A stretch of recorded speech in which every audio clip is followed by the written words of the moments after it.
Kaliningrado, la última frontera rusa en Europa, está al borde del colapso. Y nadie habla de ello. No es la guerra, no son los misiles, es el aislamiento económico, la escasez y la fuga de su gente la que amenaza con derrumbar esta región estratégica. En los próximos minutos analizaremos cómo Moscú enfrenta su enclave más vulnerable y qué significa esto para Europa y la propia Rusia. La imagen de impotencia que observamos no es simbólica ni excepcional. Está ocurriendo en Kaliningrado, el enclave ruso más expuesto en el corazón de Europa. La confesión de un comandante de pelotón ruso resulta particularmente reveladora. Nos dirigimos a una misión de combate en la zona de la operación militar especial. Les deseo a los hombres buena suerte, un regreso seguro a casa con vida y salud y que Dios permita que todo salga bien para todos. Estas palabras no son retórica, reflejan una realidad incómoda para el Kremlin. Vladimir Putin necesita a estos hombres para intentar inclinar el curso de la guerra en Ucrania. Sin embargo, el hecho esencial es otro y resulta difícil de ignorar. Antes incluso de ser enviados al frente, estas personas ya habían sido abandonadas en sus propias ciudades. Las fronteras existen sobre el papel, pero el comercio, el suministro y las líneas vitales han sido interrumpidas. Cuando dejaron de llegar piezas, las fábricas se paralizaron. Cuando se cortó el acceso a Europa, los estantes comenzaron a vaciarse. Hoy, en Mr. Warlog, analizamos cómo esta región, que durante años fue presentada como la vitrina europea de Rusia, se ha transformado silenciosamente en un enclave en contracción. La tragedia de Kaliningrado es, ante todo, geográfica. Polonia al sur, Lituania al este y al norte. En términos estratégicos, un anillo de la OTAN. Hasta 2022, esta posición funcionaba como una puerta de entrada comercial. Vehículos BMW y Kia ingresaban a Rusia por esta vía. Hoy, esa misma geografía actúa como una cámara de aislamiento económico. El epicentro de la crisis se encuentra en el cruce ferroviario de Kybartai, en la frontera lituana. Los trenes procedentes de la Rusia continental deben atravesar territorio lituano. Sin embargo, el gobierno de Vilna aplica un embargo sin precedentes, amparándose en las sanciones de la Unión Europea. Cemento, acero, bienes de lujo, carbón. Cerca del 50% de las materias primas necesarias para la industria de Kaliningrado figura en la lista de productos sancionados. Lituania no solo prohíbe, también impone cuotas. En términos prácticos, establece que solo puede transitar la mitad de lo que se transportó el año anterior. Los trenes que superan ese límite quedan detenidos en la frontera. Los vagones permanecen retenidos durante semanas. En el sur, la situación en la frontera polaca es aún más severa. Los pasos de Gajewski y Bezledi, que antes eran puntos de intercambio comercial con largas filas de camiones, se han transformado en zonas de contención militar. Polonia instala dientes de dragón como parte del proyecto Eastern Shield. El tránsito comercial en la práctica se ha detenido. Las autoridades aduaneras polacas inspeccionan cada camión ruso durante días, tratándolos como posibles plataformas de espionaje. Se trata de una estrategia conocida como huelga italiana, diseñada para desgastar mediante la demora. El resultado es claro: camiones inmovilizados, tiempos de tránsito que alcanzan los 14 días. Ante este escenario, Rusia solo dispone de una alternativa real: la ruta marítima. Moscú declaró que todo sería transportado por barco. Sin embargo, se omitió un detalle clave: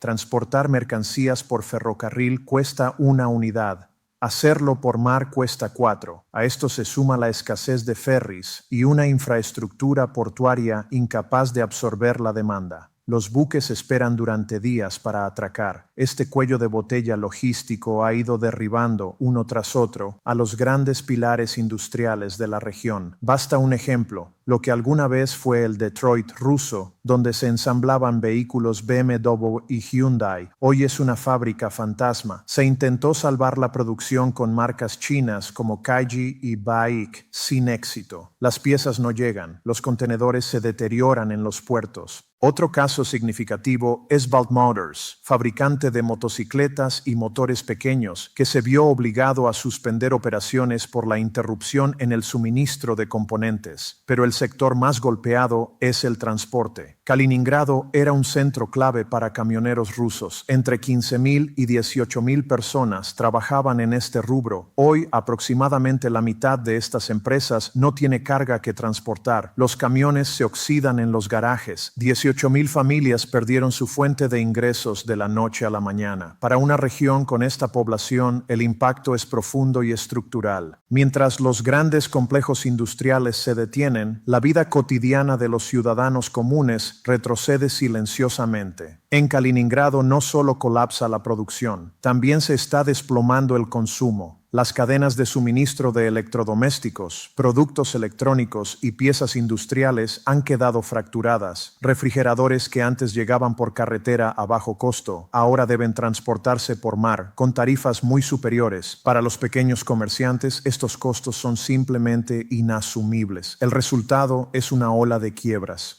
En los grandes supermercados, los precios duplican a los de Moscú. Para los residentes de Kaliningrado, comprar un ordenador se ha convertido en una decisión comparable a adquirir un automóvil. A esto se suma un segundo golpe: los bienes de lujo y el alcohol. Las sanciones de la Unión Europea han borrado de facto el rostro europeo de la región. El cierre del tránsito lituano no solo bloqueó mercancías estratégicas, sino también bebidas alcohólicas de calidad, perfumes, cosméticos y, de manera especialmente sensible, alimentos y muebles. Las autoridades oficiales insisten en negar una crisis alimentaria.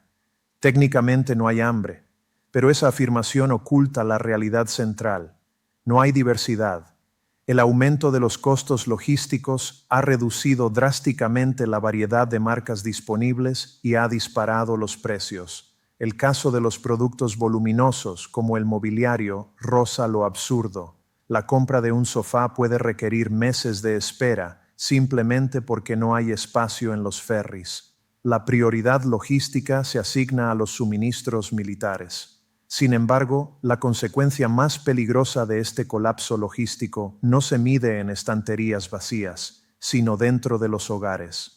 Según datos oficiales, el desempleo en Kaliningrado ha aumentado un alarmante 21,7% desde el inicio del año. La cifra de 1.949 desempleados registrados puede parecer modesta, pero sería un error interpretarla de forma aislada. La gravedad del problema no reside en el número absoluto, sino en el perfil de quienes lo sufren. Más del 70% de los desempleados son mujeres mayores de 40 años, residentes urbanas que durante décadas trabajaron en contabilidad, administración u oficinas. Se trata de un segmento tradicionalmente estable y leal del tejido social. Hoy, ese grupo enfrenta una ruptura abrupta de expectativas. El tiempo promedio para encontrar empleo se ha extendido hasta los 7 meses. A partir de cierta edad, las posibilidades de reincorporarse al mercado laboral son mínimas. ¿Y cuál es la respuesta de Moscú? Subsidios.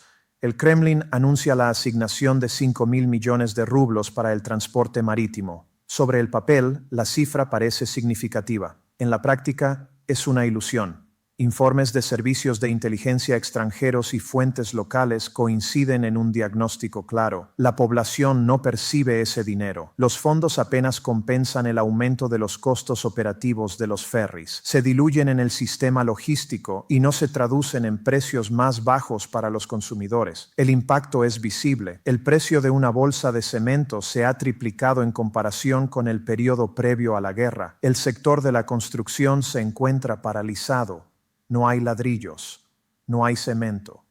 Moscú transfiere recursos, pero Kaliningrado sigue asfixiado por la inflación, porque el problema de fondo no es financiero, es físico, es el acceso, y ese acceso, en última instancia, está en manos de la OTAN. Más allá del deterioro económico, emerge una amenaza aún más seria: la oscuridad. Durante años, Kaliningrado se sostuvo gracias a un sistema eléctrico compartido heredado de la era soviética, conocido como BREL. En términos prácticos, el suministro energético de la región se equilibraba a través de una red centrada en Moscú que atravesaba Estonia, Letonia y Lituania. Hoy, los países bálticos avanzan hacia la desconexión de este sistema y su integración plena en la red eléctrica eléctrica europea. No se trata de una actualización técnica menor, es una amputación geopolítica. Con esta ruptura, Kaliningrado queda condenada a operar en modo aislado desde el punto de vista energético. Ya no existirá una red externa capaz de absorber picos de consumo o compensar fallos internos. Cada fluctuación, cada error técnico, cada aumento inesperado de demanda se convierte en un riesgo directo de apagón. Desde Moscú, la respuesta oficial es tranquilizadora. Estamos preparados, tenemos nuestras propias centrales eléctricas. En términos formales, esa afirmación es correcta. Se han construido plantas de energía a gas natural, como la de Pregolskaya. Sin embargo, los expertos sobre el terreno señalan un problema fundamental. En un sistema aislado, el margen de error se reduce prácticamente a cero. El fallo más pequeño puede desencadenar una reacción en cadena. A esto se suma un factor crítico, la falta de repuestos y mantenimiento. En un entorno sancionado y aislado, las tareas de reparación se vuelven cada vez más complejas. Sin garantías de estabilidad energética, la pregunta es inevitable. ¿Quién invertiría en una región sin seguridad eléctrica? La respuesta es clara: nadie. Esta es una de las razones centrales por las que las fábricas cierran y la actividad industrial se desploma. Aquí entra en juego el factor humano. Las encuestas sociológicas más recientes reflejan un cambio profundo en el estado de ánimo de la población. 1 de cada 5 adultos tiene familiares que abandonaron la región en los últimos 2 años. No se trata únicamente de una cuestión económica. Las tensiones en el corredor de Suwałki, los ejercicios militares de la OTAN y la percepción de abandono por parte del Kremlin empujan a la población a marcharse. Desde 2022 se estima que Kaliningrado ha perdido entre 100.000 y 150.000 habitantes. Y no son jubilados quienes se van. Quienes abandonan la región pertenecen al grupo más productivo de la sociedad, entre los 25 y los 45 años. Ingenieros, médicos, especialistas en tecnología, arquitectos. En otras palabras, el capital humano que define el futuro de una ciudad. La verdadera tragedia radica en el destino de quienes parten. Para los habitantes de Kaliningrado, el mundo se ha encogido. Las puertas están cerradas. La mayoría, quieran o no, se dirige hacia el interior de Rusia. Pero esto no es una elección, es una obligación. Durante años, los residentes de Kaliningrado disfrutaron de un nivel de vida semi-europeo. Viajar a Polonia para tomar un café de fin de semana era algo habitual. Hoy, muchos se ven forzados a trasladarse a la realidad más dura, gris y costosa de ciudades como Moscú o Kazán. Desaparecer en el interior del país es más difícil. El riesgo de movilización es mayor. Por ello, emigrar al resto de Rusia no representa una salida, sino el traslado a una prisión más grande. Incluso ese movimiento tiene un costo elevado. Los billetes de avión circulan en mercados paralelos. Los pasajes subvencionados se agotan en cuestión de minutos. Las rutas naturales hacia Polonia, Alemania o los países bálticos, que durante décadas definieron la identidad regional, hoy son una ilusión. Las fronteras se han transformado en muros. Obtener un visado con pasaporte ruso es casi imposible. Solo quienes conservan antiguos permisos de residencia o vínculos familiares excepcionales logran cruzar. Para el resto, Europa es un paisaje observado desde detrás del alambre de púas. Para el resto de la población, Europa es únicamente un paisaje observado desde la distancia. Los datos más recientes muestran que la ruta principal para los jóvenes y profesionales capacitados, especialmente desarrolladores de software, apunta a países como Georgia, Armenia o Kazajistán.